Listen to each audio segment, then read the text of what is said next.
Today, I decided to speedrun Cuphead while climbing to the top of a mountain. And to do this, we rigged the laptop onto a backpack with a bunch of duct tape and started climbing. Now the speedrun began as soon as we embarked on the trail and I started my game. But after some basic cutscenes, I realized that my controller wasn't working, so rip that time loss. But it was a quick fix, so I solved it while walking. Now to beat this speedrun, I need to walk all the way up and down a mountain while finishing the entirety of Cuphead. For this, I chose the largest mountain in Vermont, Mount Mansfield, and to make it to the peak, I needed to climb around 2,790 feet in total. Now for the path, it was thankfully mostly covered in trees, so the sun wasn't too bad, but there were obstacles everywhere. So the jank setup of taping a laptop to a backpack took me a bit to get used to, as you'll see with the first run and gun level of Cuphead, where we need to collect coins so we can upgrade our weapons. Yeah, I wasn't the greatest at playing while moving right away, especially since my friend would sometimes move all over the place and I couldn't see where I was stepping. But after a bit, we got better at moving and finished the first level. Our general strategy was for my brother to call out everything in the path so I wouldn't have to look away. Then, if there was a particularly hard climbing section, I could pause the game, do it, and get back to playing. And after purchasing the lobber and spread shot, it was time to fight the root pack, which was a lot harder than I thought it'd be, just from the act of moving around in real life, but finally we got the boss third try and could move on. This brought us to Ribby and Croaks, and I definitely had a bit more confidence. I knew how to not trip and break my ankles, and I mean, I've beaten these bosses 1,000 times, it couldn't be that bad. I also decided to play the boss much more safe than I did with the root pack. I would keep my distance and go a bit slower, just to make sure I wouldn't need to restart the fight. Now all I needed to do was not be stupid. Yeah, I also died in the second boss. And then somehow no-hit them, so that was interesting. But now for our third boss, Goopy Legrand, it was time to do a first try fight. In my opinion, Goopy is the easiest boss in the game.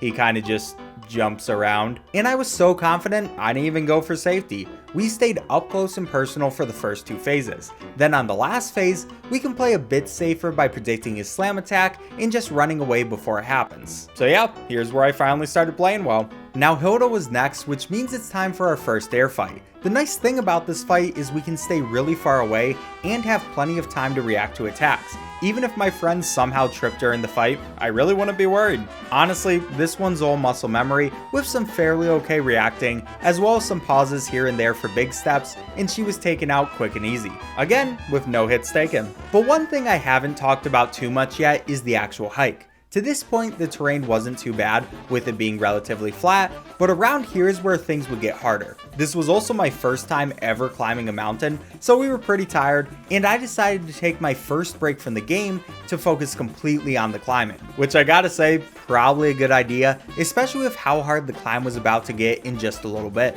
So we went through climbing and being thankful that I could actually pay attention to my surroundings before we took our first break from hiking. My team was completely exhausted, and we were only about 1/6 up the mountain. Probably should have trained a bit more for this. But bad life choices aside, this break provided the perfect opportunity to play some Cuphead, and I had my sights set on defeating Cagney Carnation. Now I wasn't able to first try this boss, mostly because of this dumb sequence of events where I dashed into his roots and then didn't react to the vine, but after that I shook off my exhaustion and decided to focus more. Then it was just a matter of playing it fairly safe and taking him out little by little. So with that, first island is done. And before we left to hike some more, I wanted to beat one more boss, so I went on to Beppy the Clown. This was a dumb fight. The fight is a lot easier if you switch from the lobber to the pea shooter, and I didn't do that, which resulted in me getting hit by one of these lamps. Then after that, in Beppy's second phase, I got absolutely surrounded by his dog guys and didn't even have a chance there. Then finally, I rushed where I should have played slow, and that did it. But again, I recentered myself and just played not like an idiot, especially since these dogs are easy to dodge if you just kill them right away, so I did that with the spread shot. Third phase is also easy if you're just patient, even though I failed at that again, but 1 HP left and it was time for the carousel thingy, which is pretty simple, with the only hard part being the penguins that throw baseballs. So to deal with the penguins, I took them out as soon as they spawned and then went right back to damaging Beppy. That plan worked, I finished out the fight, and it was time to keep going up the mountain, so I put Cuphead away. We really needed to focus on climbing at this point because the terrain was a lot more dangerous and I could get seriously injured with just a small trip. But thankfully, here's also where I got my second win. The first part of the journey is definitely the hardest because your body doesn't want you to continue, but if you keep pushing, your muscles finally give up on being babies and just let you go. The hardest thing about this part though was definitely the slippery sections. We luckily chose a day where it was pretty dry, but every once in a while there would be a wet section and I almost fell on my butt a few times, not even gonna lie. But finally, after walking for a couple hours, we made it to a lodge. This marked being around 4/5 of the way up to the top, but the last part of the hike was also the hardest. So this was the perfect place to take our next break and bring out the laptop to continue Cuphead. Here's where I rapid fired our next few bosses. Jimmy, Bonbon, and Wally were all first tries, which even I don't know how I pulled that off. Then we were at Dragon, which is one of the hardest levels for me. Now the play for this fight is to use Lobber on all phases. It shoots far enough to always hit the boss, its EXs are really good, and it makes the second phase a lot easier by letting us be high up. So I made it to the third phase with 2 health left, and then jumped into a pit. But this just meant I had to be extra careful. See, these fireballs are annoying that if you break them, they shoot out fire in all directions. So the smart thing to do is not break them. I'm not very smart though. But in my next try, I saved my HP a little better, so taking 1 hit from them didn't ruin the run, and I was able to finish the dragon off, which meant the second island is now done. So I closed the laptop again, and it was time to make it to the top of the mountain. Now this was easily the most dangerous part of the entire climb, so dangerous that we didn't feel comfortable recording too much footage. You can probably guess how scary it was though. But finally, we made it to the top of Mount Mansfield, and it was beautiful. For how tiring and scary this journey was, it was all worth it for this view. But I couldn't admire it too much since I had video games to play, and the top of the mountain was an interesting place to bring out the laptop, not because I was surrounded by beauty, but because I was surrounded by bugs. And it was actually really surprising how many bugs were attacking us up here, and you could probably see my distraction with this interesting gameplay, but I had a plan to one-shot the boss. By controlling how much damage we do to her in her second phase, we can get her to do 3 different attacks. Then on the third attack, we go all out. Then, as she's moving to her third phase, we've done just enough damage to defeat her without having to deal with the plane section. So yeah, not too bad.